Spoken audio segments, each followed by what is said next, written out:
皆さんこんにちは。こんにちは。心がイケメンな高野三郎です。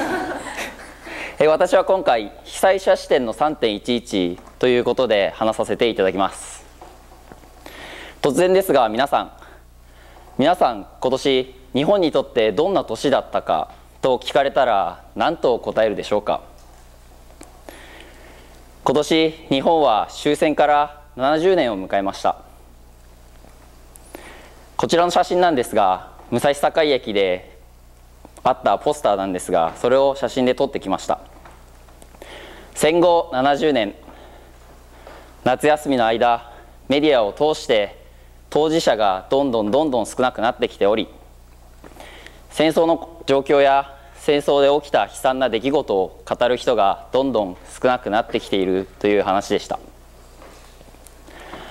さて話は変わって東日本大震災。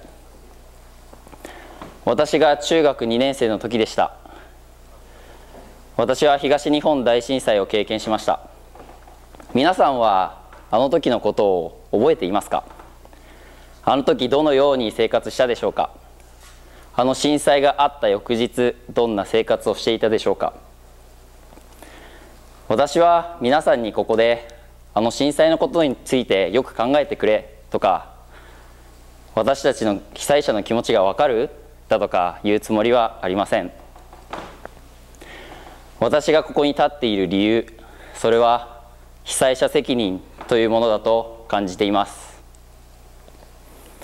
この間フランスで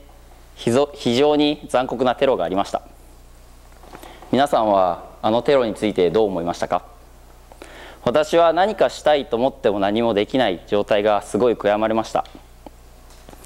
そしてまた戦争だったり東日本大震災のようにどんどん風化していき、何事もなかったかのようにあのフランスのテロが起きてしまうのではないでしょうか。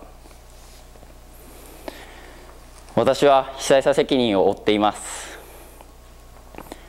皆さんから受けた支援だったり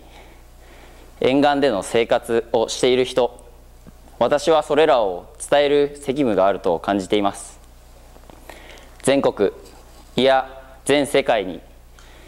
かつての状況を伝える責務があります。3月11日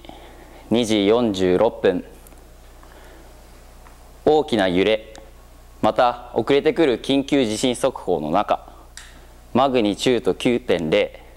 震度7の大きな地震がありました。約6分間を超える大きな揺れ、私たちは机の中に潜り机の足を押さえていたのですが、6分後机を見てみると約1メートルぐらい動いていることに気づきました。私はあの時のことを忘れることはできません。その後全校生徒でグラウンドに避難し、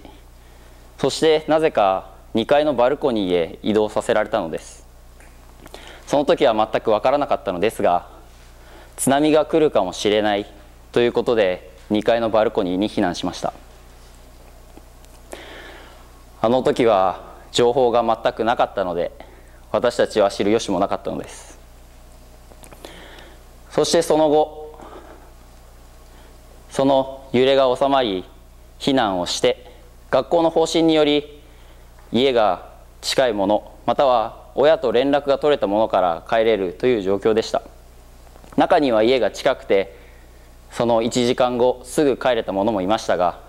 1週間以上学校に泊まっているもの、中には迎えに来てくれる両親がいなかった生徒もいたようです。私はたまたま幸いにも夜11時頃でしょうか、両親が迎えに来てくれたため家に帰ることができました。家までの道中、私は目を疑いました。いつもの道路が地割れで寸断されており通行止め、電柱が倒れており通行止めになっている状況でした。家に着いてもエレベーターに乗ろうとしてももちろん使えることはできないし、家の中はぐちゃぐちゃで入ることはできない状況です。その時たまたま沸かしてあったお湯、それが非常に嬉しかったです。そのお湯でたまたまあった即席ラーメン一つを作り、家族4人でシェアをして車の中で一晩過ごしました。3月の東北、ガソリンが手に入らないということでエンジンもかけられず、雪が降っている中、4人肩を寄せ合いながら寝ていました。その次の日からは毎日食料調達、また家の復旧復興作業です。私はここで一つ大きな価値観の変化を得ました。皆さんは想像できるでしょうか。1日車の中で寝る、1週間以上車の中で寝たこと、また電気が使えないため朝は日が昇るところから夜は日が暮れるまでの作業、家には全く入れず土足で上がるような状況でした。私は震災前の日常がどれだけ幸せでどれだけかけがえのないものだったのかということを感じました。そのような生活の中、1週間後ぐらいでしょうか、市街地の生活は安定していき、沿岸部の石巻へボランティア行く機会がありました。私は中2だった私は兄2人と一緒に沿岸部へ行きました。バスの中、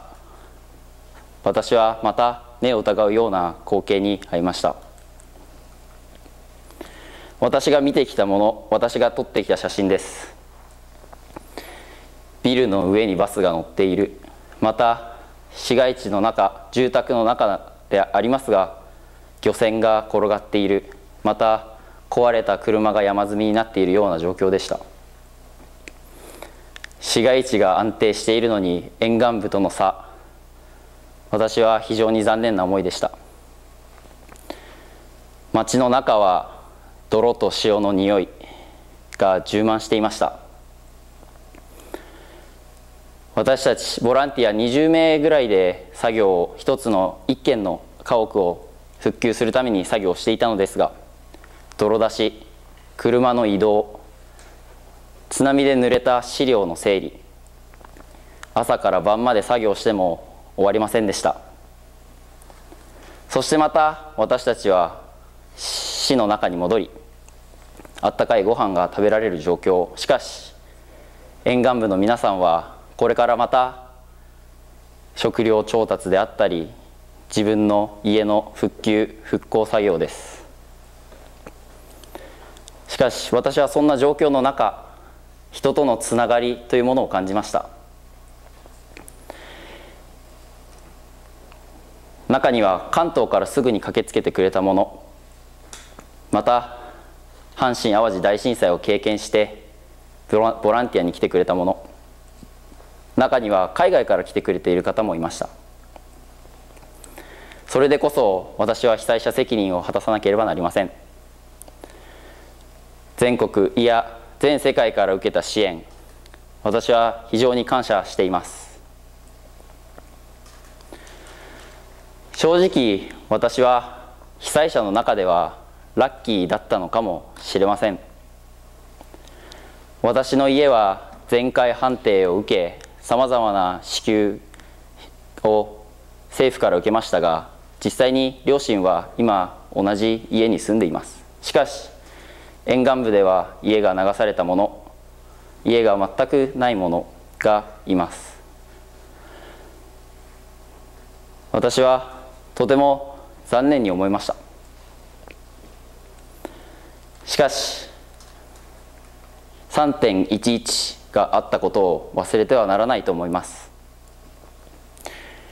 この間この ICU で避難訓練があったのを覚えているでしょうか。皆さんはどのようにあの避難訓練に参加しましたか。ただの行事だろうと参加していなかったでしょうか。学校側も雨が降っているから延期にする、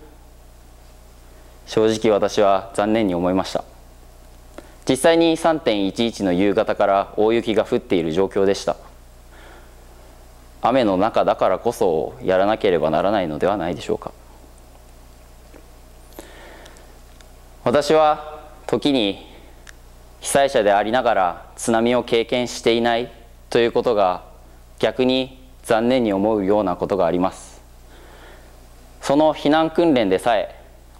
無視すればできるようなことでも無視できない私、非常に辛く思うこともあります。しかし私はあの頃の惨劇をこれからも伝えていかなければなりません。皆さんの中にはこれから留学する者、海外で働く者がいると思います。その時にこの東日本大震災のことについて聞かれることもあると思います。その時に私の今日の話、かつての東日本大震災の被災地の状況や私たちが考えていたことを話してください。来年の 3.11、 皆さんはどのように過ごそうと考えていますか。またどのように過ごすだろうと思いますか。もし可能であれば、今日私が話したこと、私の考えが伝わっていれば、そのことを思い出してみてください。留学に行く者、海外に行く者は、被災地の私たちがどれだけ支援を受けて感謝をしてもしきれない気持ちになっているかということを伝えてください。